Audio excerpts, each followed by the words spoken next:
আমরা আছি এখন হচ্ছে গিয়ে আপনার বিজিবি ক্যাম্পে। এই জায়গাটা আসলে খুব ভালো লাগার মতো একটা জায়গা।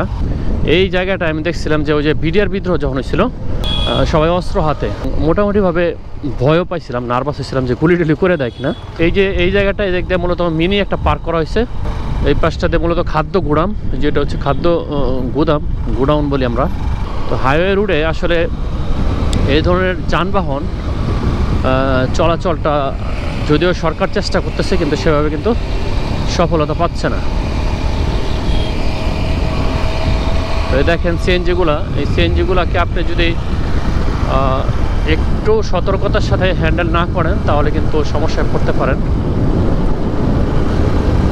তো এই রুটটায় বিশেষ করে এই যে টাঙ্গাইল এবং ময়মনসিংহ যে রুটটা রয়েছে, এই রুটটায় আপনার গত বছর একটা জরিপ আসছিল যে সবচেয়ে বেশি দুর্ঘটনার শিকার হয়েছে, আর সেটা আপনার এই সিএনজিগুলার কারণে।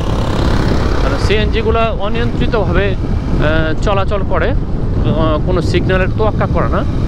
এটা হচ্ছে একটা বড় সমস্যা। তো আমরা আছি এখন হচ্ছে গিয়ে আপনার বিজিবি ক্যাম্পে, দেখতে পাচ্ছেন সামনে বিজিবি ক্যাম্প।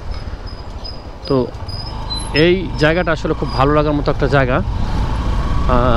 মনে পড়ে 2009 বা 2008-এর দিকে এই জায়গাটা আমি দেখছিলাম যে ওই যে বিডিআর বিদ্রোহ যখন হয়েছিল, তখন এখানে আপনার সবাই যুদ্ধের জন্য প্রস্তুত হয়ে গেছিলো। এই জায়গাটা পুরোটা লাইন লাগাই আসছিল, সবাই অস্ত্র হাতে। এখানে এই জায়গাটায়। তো আমি এদিক দিয়ে যাচ্ছিলাম, যাওয়ার পরে অবাক হয়ে গেলাম দেখা, এবং মোটামুটিভাবে ভয়ও পাইছিলাম, নার্ভাস হয়েছিলাম যে গুলি টুলি করে দেয় কিনা। পরে যখন শুনতে পাইলাম যে ঢাকাতে সমস্যা হচ্ছে পিলখানায়, তখন বিষয়টা শিওর হলাম। প্রথম আমি ভাবছিলাম যে বিডিআরদের ভিতরে কোনো নিজেদের ভিতরে সমস্যা হইলো কিনা। তো এই যে এই জায়গাটা এই দিক দিয়ে মূলত মিনি একটা পার্ক করা হয়েছে। ওই দেখতে পাচ্ছেন অনেকেই এখানে সময় কাটাচ্ছে। তো আরেকদিন সময় হলে এই জায়গাটা আপনাদেরকে নিয়ে যাব।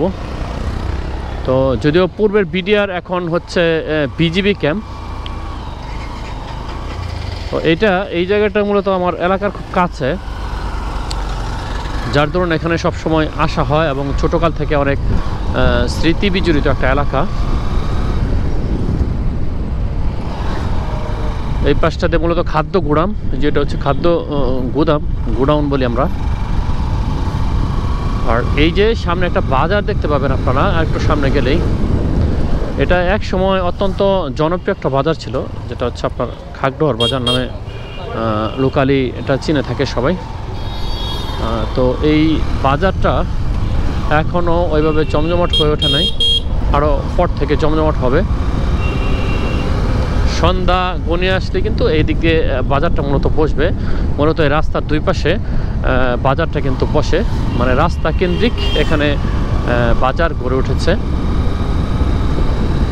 এখানে সবচেয়ে যে ইম্পর্টেন্ট জিনিসটা, মানে টাটকা সবুজ শাকসবজিগুলো খুব সহজে কিন্তু পাওয়া যায়।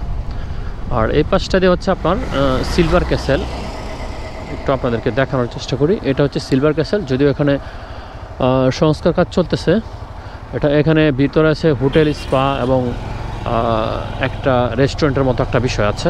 আরেকদিন সময় সুযোগ হইলে আপনাদেরকে সে বিষয়টা দেখাবো। তো একেবারেই মোটো ব্লগে নতুন আজকেই শুরু করলাম। তো সেটআপ সব কিছু কেমন হয়েছে, বা সাউন্ড কোয়ালিটি, ভিডিওর কোয়ালিটি সব কিছু কেমন হয়েছে সেটা আপনাদের কাছে প্রত্যাশা করতেছি। কমেন্ট বক্সে জানাবেন, এবং কোন ধরনের ব্লগ দেখতে চান সেটাও আপনারা জানাতে পারেন। তো ধন্যবাদ সবাইকে, লাইক ফলো শেয়ার দিয়ে সাথে থাকার জন্য আহ্বান জানাচ্ছি। আল্লাহ হাফেজ।